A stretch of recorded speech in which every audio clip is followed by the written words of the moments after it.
땀을 흘리신 다음에 제가 집에 가서 시원하게 샤워할 수 있는 저만의 독특한 방법을 알려드리도록 하겠습니다. 이거라면 정말 시원합니다. 일단은 옷을 벗어야 합니다. 제 몸매를 생각하시는 분이 몇 분 계신 것 같은데요. 그냥 아저씨 몸매입니다. 욕실 문을 열고요, 그 욕실 앞에 반드시 갖다 놔야 될 거 있습니다. 뭔지 아세요? 선풍기입니다. 선풍기를요. 많이 더우신 분들은요, 선풍기 중에 가장 센 단 3단을 누르시고요, 그 다음에 찬물을 이 머리서부터 이 뒤로 이렇게 쭉 이렇게 계속 몇 분 정도요, 약 1, 2분 정도만 하셔도 아주 오싹오싹한 샤워가 시작되어질 것입니다. 집에서 오늘 꼭 한번 그렇게 해보십시오. 어떻게 하시라고요? 욕실 문을 열고요, 그 앞에 뭘 갖다 놓고요, 선풍기를 틀고요. 몇 단으로요? 여러분 오늘 교회에서 더우신 만큼, 나는 1단이 하면 1단으로요, 좀 많이 더우신 분은 몇 단이요? 3단으로. 그 다음에 말없이 샤워부스를 머리서부터 쭉 갖다 대시면 한 1, 2분만 지나도 오싹오싹한 느낌으로 샤워를 하시면 한방에 오늘 교회 안에서의 더위를 날려 보낼 수 있을 줄로 믿습니다. 아셨죠? 혹시 제가 오늘 알려드렸는데 저보다 더 좋은 아주 옥싹옥싹한 샤워법이 있으면 몰래 오셔서 저에게 알려주시면 저도 한번 그렇게 해보겠습니다. 자, 우리 인생에서 만나는 모든 상황은 하나님의 계획과 섭리 가운데서 일어나고 있습니다. 우리는 위기의 원인을 생각할 때도 항상 하나님과의 관계성 속에서 생각해야 될 때가 너무나도 많고, 그러한 삶들을 우리가 살아가야 합니다. 오늘 아침에 뉴스를 보니까요, 모래시계 여명의 눈동자로 잘 알려졌던 스타 PD 누구였죠? 김종학 PD가 죽었더라고요. 물론 안타까운 게도 자살로 생을 마감했다는 사실이 마음을 무척 아프게 했습니다. 그가 왜 자살에 이르게 되었는가를 보니까요, 신이라는 작품에 출연한 연기자들에게 급여를 주지 못해서 연기자들이 검찰에 사기, 배임, 횡령으로 수사를 받던 중에 일어난 일이었다는 사실들을 알게 되어졌습니다. 이처럼 김종학 PD에게도 인생의 순간적인 위기가 닥쳐왔다는 것이죠. 물론 누구의 죽음에 앞에서 왈가불가한다는 것, 참 좋은 일은 아니라는 것은 우리가 분명히 알고 있지만, 한편으로는 무척 안타깝다는 거죠. 왜? 위기를 넘기지 잘 못했기 때문에 그렇다는 것입니다. 그리고 위기를 오히려 잘 넘기지도 못할 뿐더러 극단적인 선택을 했던 사실 자체가 제 마음을 무척 아프게 했습니다. 마찬가지로요, 하나님께서 때때로 우리 인생 속에 허락하신 위기가 두 가지 차원에서 있을 수 있다는 것입니다. 누구든지 인생을 살다 가면 이 두 가지의 위기를 닥칠 수 있다는 것입니다. 첫 번째 위기는 무엇입니까? 우리를 바르게 하기 위한 위기가 닥쳐올 수 있다는 것입니다. 두 번째는요, 우리를 온전케 하는 위기가 우리에게 닥쳐올 수 있다는 것입니다. 바르게 하기 위한 위기라는 것은 우리가 하나님의 뜻에 순종하지 못했을 때 주어지는 것입니다. 하나님의 뜻에 순종해야 되는데 순종의 삶을 살지 못했을 때 주어지는 위기, 이것은 징계성 위기라고 말씀드릴 수 있습니다. 두 번째, 온전케 하는 위기라는 것은요, 우리가 하나님 앞에 철저히 순종했음에도 불구하고 허락하시는 위기들이 있다는 것입니다. 그 위기는요, 하나님께 우리를 좀 더 성숙한 그리스도인의 제자로 훈련시키기 위함이었다는 것입니다. 하나님께서 원하시는 사람으로 빚어가시는 방법으로 그러한 위기들을 우리에게 허락하여 주셨습니다. 둘 중에 위기들은 우리 삶 속에 누구든지 당할 수 있는 위기라는 것이죠. 그러나 중요한 것은 어떤 위기든 간에 하나님의 자녀에게 허락하신 위기라는 것이죠. 그렇기 때문에 그 속에서는 하나님께서 주신 분명한 뜻이 있다는 사실들을 우리는 발견해야 합니다. 그렇기 때문에 이 위기는 때때로 우리에게 기회가 될 수 있다는 것이죠. 어떤 기회가 될 수 있습니까? 이 위기가 하나님의 사랑을 경험하는 기회가 될 수 있습니다. 또 위기가 하나님의 은혜를 체험하는 그러한 시간이며 기회일 수 있다는 것입니다. 또한 하나님의 능력을 경험하는 기회일 수 있다라는 것입니다. 우리 삶 속에 위기가 찾아왔을 때 우리는 그거를 기회로 여길 수 있는 귀한 믿음이 있어야 될 줄로 믿습니다. 오늘 본문에 보면 등장하는 사람이 있습니다. 사사 입다입니다. 근데 오늘 본문에서는 입다에 대한 이야기가 한마디도 없어요. 단지 입다가 등장할 수밖에 없는 배경에 대한 설명을 담고 있다라는 것입니다.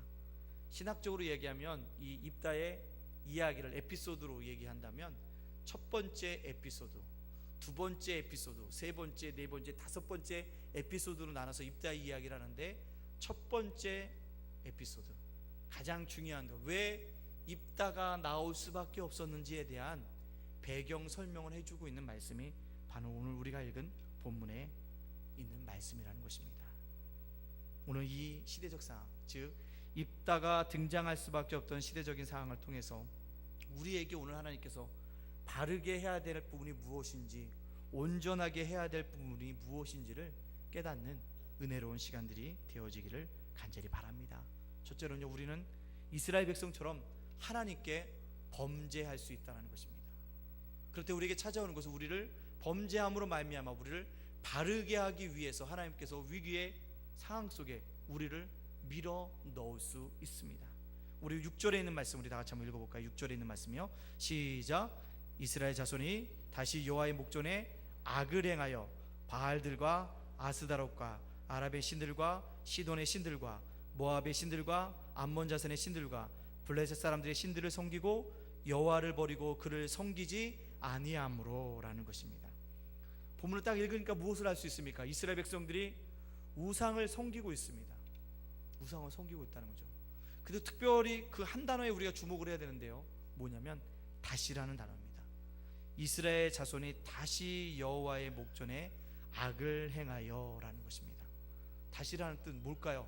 어떤 일을 반복하고 있다라는 것이라는 것을 우리가 알 수가 있습니다. 근데 여기서 이 다시는요, 헬라의 원문에 보니까요, 더하다, 증가하다의 뜻을 담고 있는 다시였다는 것입니다. 그럼 무엇일까요? 즉, 이 다시라는 것은 단순한 방법을 의미하지 않는다는 것입니다. 죄를 짓고 하나님이 구원하여 주시고, 죄를 짓고 하나님이 구원하여 주고, 이런 단계가 아니라 죄를 짓고 하나님이 구원해 주셨는데 다음 죄는 처음 죄보다 더 크고, 하나님이 구원해 줬는데 세 번째 죄는 더 크고, 그리고 구원해 주시고, 다시 죄를 짓는데 세 번째보다도 더 큰 죄를 짓고 있는 상황들을 의미하고 있다는 것입니다. 즉, 단순한 방법이 아니라 이전에 행했던 죄악보다 더욱더 폐악한 죄악의 길을 증가해서 걷고 있는 이스라엘 모습들을 우리에게 보여주고 있습니다. 더 심화되고 있다는 거죠. 죄악이 가면 갈수록 심해지고 있는 상황들을 설명하고 있다는 것입니다. 보십시오. 그들이 얼마나 많은 우상들을 섬기고 있습니까? 시돈의 신들을 섬깁니다. 아랍의 신들을 섬깁니다. 모압의 신들을 섬깁니다. 암몬 자손의 신들을 섬깁니다. 블레셋 사람들의 신들을 섬기고 있다는 것입니다. 그 신들을 보면요, 신돌의 신은 아스다론이에요. 모압의 신은 그노스입니다. 암몬 자손의 신은요, 밀곤과 몰락입니다. 블레셋 신은 다곤입니다. 이방 신들을 섬기고 있다는 것입니다. 한 민족의 우상만 섬기는 것이 아니라 여러 민족들의 신을 섬기고 있는 이스라엘 백성인 것들을 볼 수가 있다는 것이죠. 즉, 이스라엘 백성에는, 땅에는요, 이미 하나님 한 분만 섬기는 백성들이 아니고요, 다신론이 팽배해져 있었음을 우리에게 주고 있다는 것입니다.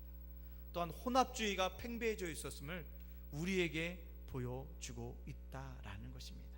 또 우상에 대해서 국제적인 전시장이 되었음을 우리에게 보여주고 있다라는 것입니다. 이처럼 죄악을 반복하면 반복할수록 점점 죄악은 강해진다는 것입니다. 하나님을 떠난 삶도 강도가 처음엔 약해지는 것 같지만 그 삶의 강도가 점점 강해짐으로 말미암아 결코 약해지는 법이 없다는 사실들을 우리에게 알려주고 있다는 것입니다. 이것이 바로 죄악의 특성이라는 것입니다. 우리는 때또 이렇게 생각할 수 있습니다. 죄 한 번 짓는 거 뭐 어때? 라고 생각할 수 있습니다. 그러나 그렇지 않다는 거예요. 한 번의 죄를 지으면요, 다음엔 더 큰 죄를 지을 수밖에 없다는 것입니다. 왜? 죄의 유혹이 그만큼 거대하게 우리에게 몰려온다라는 것이죠. 그 유혹을 또 무너지면 다음엔 더 큰 죄의 유혹이 우리에게 몰라쳐서 우린 점점 아주 강한 죄악의 발목을 잡히고 만다는 사실들을 우리에게 말해주고 있다는 것입니다. 이스라엘 백성들만 그럴까요? 아니라는 것입니다. 이 땅을 살아가는 저와 여러분 속에서도 여전히 그 죄악의 본성들은 살아 움직이고 있다는 것입니다. 한번 쭈미하고 넘어가는 순간 우리는 발을 뺄 수 없는 죄악의 구렁텅이에 빠져들 수밖에 없는 우리의 삶이라는 사실들을 우리는 기억해야 합니다. 이런 범죄를 보시면서 하나님께서는 이스라엘 백성들을 징계하십니다. 이방 민족들을 들어서 선민이라고 할 수 있는 이스라엘 백성들을 징계하신다는 거죠. 바로 7절에 누구의 손에 의해서 이스라엘 백성들을 징계하시는지 우리 한번 보도록 하겠습니다. 7절입니다. 우리 한번 읽겠습니다. 시작. 여호와께서 이스라엘에게 진노하사 블레셋 사람들의 손과 암몬 자손의 손에 그들을 파하심에, 이스라엘 범죄에 대한 하나님의 심판도 더욱더 강해되어졌다는 것입니다. 블레셋 사람들과 암몬 자손의 손에 맡기셨다라는 것입니다. 여러분들 이스라엘의 지도를 한번 생각해 보십시오. 블레셋 나라가 어디에 있습니까? 지중해 쪽에 있죠. 특별히 이스라엘 어디 쪽에 있습니까? 남쪽에 위치하는 것입니다. 남쪽에, 특별히 남쪽이 어디요? 서쪽으로, 남서쪽에 위치하는 나라가 블레셋이에요. 암몬 자손 어디입니까? 요단강을 기억하십시오. 요단강 건너편에 있는 동남쪽에 있는 나라라는 거죠. 그 나라들이 쳐들어오고 있다는 거죠. 서쪽에선 블레셋이 쳐들어왔다는 얘기고요, 동쪽에선 누가 쳐들어왔다는 겁니까? 암몬이 쳐들어왔다는 것입니다. 동서로 정신없이 공격해 들어오고 있는 상황, 그것이 입다가 출현하기에 이스라엘 백성들의 상황이었다라는 것입니다. 그리고 8절 말씀에 보니까 18일 동안 그들을 억압했다라고 분명하게 얘기해 주고 있다는 것입니다. 특별히 8절 말씀에 보면 이렇게 얘기하고 있습니다. 그 해에 그들이 요단강 저쪽 길 알라스에 있는 아모리 족속의 땅에 있는 모든 이스라엘 자손을 쳤으며 라는 것입니다. 그 해라는 게 뭡니까? 하나님께서 이스라엘의 범죄를 보시고 진노하시는 해라는 것입니다. 더 이상 안 되겠구나 라고 그들을 향해서 진노하신 순간에 대적들의 공격들이 시작되어졌고 이스라엘 백성들은 소충색으로 당할 수밖에 없었다는 것입니다. 결국 이것을 통해서 우리에게 알려주신 말씀이 무엇입니까? 이스라엘 백성들은 깨닫지 못했지만 그들이 누리고 있는 평화, 누가 그들을 붙잡아 주셨기 때문일까요? 하나님이 손이 그들을 붙들어 주셨기 때문이라는 것이죠. 그들은 정치적으로 자기들이 완전해서 대적들이 침략하지 못한다고 생각할런지 모르지만 그렇지 않았습니다. 하나님께서 그들의 손을 붙잡아 주셨기 때문에 그들의 평화를 누리고 있었던 것이라는 것이죠. 그렇습니다. 마찬가지로 우리가 지금 이 땅 속에서 누리는 평화들을요, 하나님의 손이 우리를 붙잡아 주셨기 때문이라는 사실입니다. 하나님이 붙잡아 주셔서 내가 이만큼 누리고 있는 것입니다. 내가 순간적으로 교만하여지고 내가 세상을 향해서 좀 더 적극적으로 나아가야 된다면 하나님의 손이 떠나는 순간 내에게는 뭐가 올 수밖에 없습니까? 재앙과 진노의 불들이 우리에게 쏟아져 내릴 수밖에 없다는 것입니다. 이것들을 통해서 9절 말씀에 보니까요, 이스라엘의 공고가 더욱더 심해졌다라고 말씀하고 있다는 것입니다. 이런 얘기를 하면 입다 전에 뭐 다 옛날에도 죄 짓고 나면 하나님이 책망하시다 이방 민족을 썼는데 라고 생각할 수 있지만요, 입다 사다 전에만큼요 이스라엘 전역에 박해가 일어난 시간이었다는 것을 기억하십시오.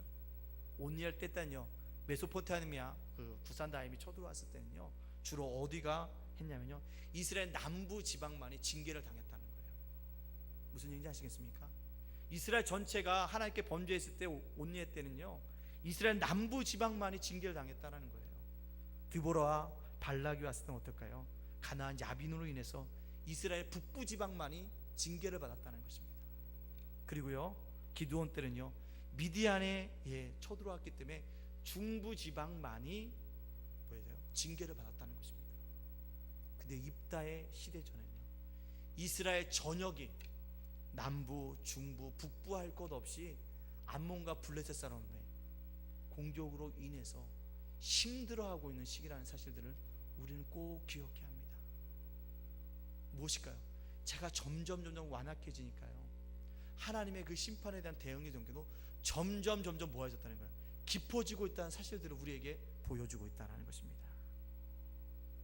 사랑하는 성도 여러분들, 때로는 이처럼 하나님 앞에 서 있는 우리에게 위기가 닥쳐올 수 있습니다. 그때 위기가 혹시 하나님께 나를 바르게 하기 위한 위기는 아닌지 우리는 뒤돌아보고 회개해야 한다는 것입니다. 우리가 이 위기의 순간에 회개하지 아니하면 더 큰 시련이 우리를 기다리고 있다는 것입니다. 온니엘 때보다도 드보라 발라기 때보다는 기드온 때가 더욱더 징계가 심해져 가고 있다는 것입니다. 그리고 지금 입다의 전에는 상상할 수 없는 이스라엘 전역에 징계를 하나님께 허락해 주고 있다는 것입니다. 왜요? 그를 바르게 세우기 위한 징계가 전역으로 쏟아지고 있다는 것입니다. 그때 우리가 해야 될 일은 무엇입니까? 하나님과의 관계를 회복해야 한다는 것입니다. 하나님과의 관계를 우리가 분명히 회복해야 한다는 것입니다. 그 일에 우리가 뭐합니까? 열심을 내어야 한다는 것입니다. 계시록 3장 19절 말씀에 라오디아 깨르 교회를 향해서 하나님께 책망하시면서 이런 말씀하셨습니다. 물은 내가 사랑한 자를 책망하여 징계하노니 그러므로 내가 열심을 내라 회개하라. 무엇입니까? 열심을 내어 회개하라는 것입니다. 그래서 여러분과의 하나님과의 관계를 바르게 함으로 말미암아 바르게 하나님과 관계를 정립하라고 우리에게 말씀해 주고 있습니다. 사랑하는 성도 여러분들, 우리에게 위기의 순간이 닥쳐왔을 때 이 위기가 혹시 하나님과 관계를 나를 바르게 하기 위한 관계라고 한다면 열심을 내어야 한다는 것입니다. 건성건성 닥치는 위기가 아니라는 것입니다. 열심을 내어서 그 위기를 극복해 나가야 한다는 것입니다. 그래서 그 마음속에 어떤 열심을 가져야 될까요? 저는 이런 위기 속에서 나의 힘이 되신 여호와를 내가 만나기를 원합니다. 그래서 내가 고백하기를 원합니다라는 그러한 열심이 있어야 한다는 것입니다. 나의 하나님이 나의 목자 되신다는 것을 내가 알기를 원한다면, 목자 되신 그 하나님과 관계를 맺어 가신다고 하는 열심을 품는다면 나의 목자 되신 하나님을 만날 수 있다는 것입니다. 은밀한 중에 위인하시는 하나님을 만나주기를 원한다면 은밀하게 위인하시는 하나님 위해서 열심을 내시면 은밀한 중에 만나시는 하나님 여러분들이 경험할 수 있다는 것입니다. 합력하여 선을 이루시는 하나님을 만나기를 해서 여러분들이 열심히 한다면 합력하여 선을 이루시는 하나님을 만날 수 있다는 것입니다. 사랑하는 성도 여러분들, 우리에게 닥쳐온 위기가 하나님과 나를 바르게 관계를 맺기 위한 위기라고 한다면 그 위기 속에서 열심을 품고 관계를 회복하여서 하나님께 기뻐하실 만한 믿음의 사람으로, 성숙한 사람으로 빚어가시는 믿음의 백성들이 되어지기를 간절히 바랍니다. 두 번째는요, 우리는 하나님의 징계 속에서 더욱더 성숙해진다는 사실을 알아야 합니다. 하나님의 징계 속에서 더욱더 어떻게 한다고요? 성숙해진다는 것입니다. 즉 위기를 겪으면 결수록 우리는 남들이 알지 못하는 성숙함이 우리들에게 생겨진다는 것입니다. 이스라엘 백성들은 사사시대에 그래왔던 것처럼 다시 하나님께서 자신의 죄악을 하나님 앞에 고백하고 있다는 것이죠. 10절에 있는 말씀입니다. 우리 10절에 있는 말씀 다시 한번 읽어볼까요? 시작. 이스라엘 자손이 여호와께 부르짖어 이르되 우리가 우리 하나님을 버리고 바알들을 섬김으로 주께 범죄하였나이다. 아니, 위기의 순간에 그들은요 하나님께 부르짖을 줄 알았습니다. 위기의 순간에서 벗어날 수 있는 유일한 방법, 하나님께 부르짖는 것인 것을 알았습니다. 그리고 구체적으로 부르짖고 있다는 것입니다. 우리가 우리 하나님을 버리고 바알들을 섬김으로 주께 범죄하였나이다 라고 구체적으로 죄를 고백하고 있다는 것입니다. 입다전 이후에 사사기 10장 이전에 이스라엘 백성들이 죄를 부르짖었을 때요 구체적으로 죄를 부르짖는 것이 한 군데도 없어요. 그러나 오늘 10장에서는 구체적으로 자기가 무슨 죄를 지었는지 하나님 앞에 구체적으로 낱낱이 하려는 장은 사사기 10장이 이유라는 것이죠. 바로 이 장부터 나타난다는 것입니다. 근데 문제는요, 하나님 앞에 이렇게 진실하게 아주 절박하게 하나님 앞에 부르짖었지만 하나님의 반응은 냉담이라는 것입니다. 몇 절에 나타납니까? 바로 13절에 우리에게 얘기해 주고 있다는 것입니다. 하나님의 반응, 이스라엘의 부르짖음에 대한 하나님의 반응. 13절에 있는 말씀 우리 다 같이 한번 읽어볼까요? 시작. 너희가 나를 버리고 다른 신들을 섬기니 그러므로 내가 다시는 너희를 구원하지 아니하리라. 아멘. 너희가 나를 버리고 다른 신들을 섬기니 그러므로 내가 다시는 너희를 구원하지 아니하리라. 구원하지 않겠다는 것입니다. 쉽게 말하면 무엇입니까? 너희도 그만큼 그만큼 이제 이용했으니까 그만 이용하라는 것입니다. 위기의 순간만 되어지면 하나님 살려주세요 라고 얘기합니다. 그리고 하나님을 이용해요. 편안해지는 순간에 뭐합니까? 하나님을 놓아버린다는 거죠. 하나님을 버려버린다는 것입니다. 그래서 오늘께서 하나님께서 얘기하십니다. 그들을 구원하지 않겠다는 것입니다. 무엇입니까? 더 이상 나는 너희들에게 이용당하지 않겠다라고 하나님이 말씀하고 있다는 것입니다. 그래서 그 특별히 눈에 띄는 단어가 있다면 다시라는 것입니다. 다시는 너희를 구원하지 아니라, 거기서 다시는요 반복되어지는 것이 아니라 영원히 구원하지 않겠다는 뜻을 담고 있다는 것입니다. 우리의 하나님은 우리가 알고 있듯이 물론 사랑의 하나님이십니다. 은혜의 하나님이십니다. 긍휼의 하나님이십니다. 그러나 우리의 하나님은요 자동 판매기와 같은 하나님은 아니시라는 사실들을 우리가 기억해야 합니다. 동전만 넣으면 커피를 만들어내는 자동 판매기와 같은 하나님이 아니시라는 것입니다. 하나님은 인격적인 하나님이라는 것입니다. 우리와 인격적인 교제를 맺으시고 하나님과 교통하기를 원하시고 있는 분이라는 것입니다. 근데 때때로 우리가 신앙생활하는 수많은 성도들을 바라보면 자동 판매기와 같은 하나님을 찾을 때가 너무 많다는 것이죠. 그런 자세로 하나님께 구하고 찾고 문을 두드리고 있다는 것입니다. 주님, 내가 돈 놓았으니까 커피 나와야죠.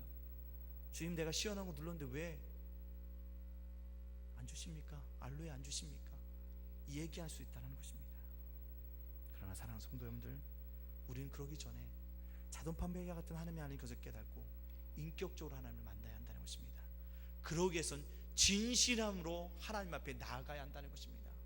거짓이 없는 정직한 마음으로 하나님께 나아가야 한다는 것입니다.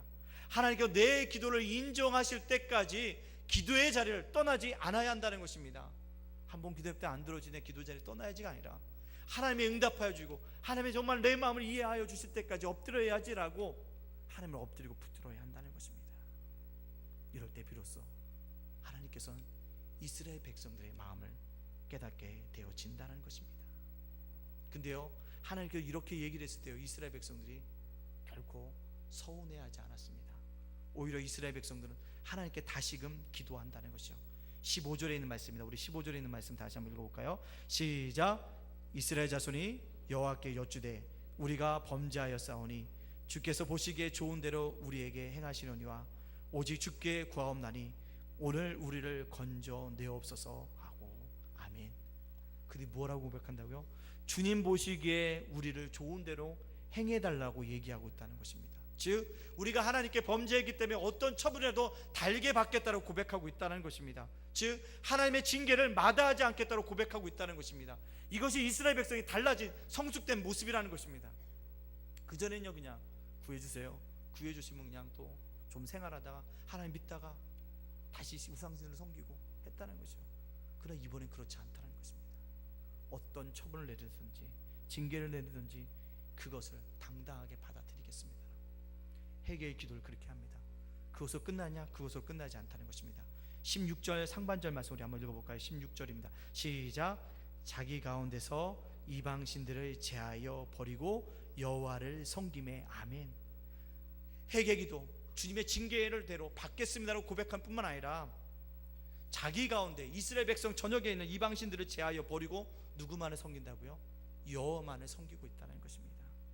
즉 회개의 고백 속에 결단 있는 행함의 모습이 그들에게 드러나고 있다는 것입니다. 성숙해지고 있다는 것입니다. 누가요? 이스라엘 백성들이 임전에 이스라엘 고백만으로는 회개하는 자리만 된다 할지라도 내가 도저히 하나님의 마음을 움직일 수가 없구나. 그래서 결단 있는 모습으로 나아간다는 거죠. 그것이 이스라엘 백성들의 성숙이었다는 것입니다. 이런 이스라엘 모습을 보면서 하나님께서 16절 하반절 말씀 보면까요 마음에 근심하였더라라고 얘기하고 있다는 것입니다. 16절이에요. 그죠? 여호와께서 이스라엘 공고로 말미암아 마음에 근심하시니라. 왜 근심했을까요?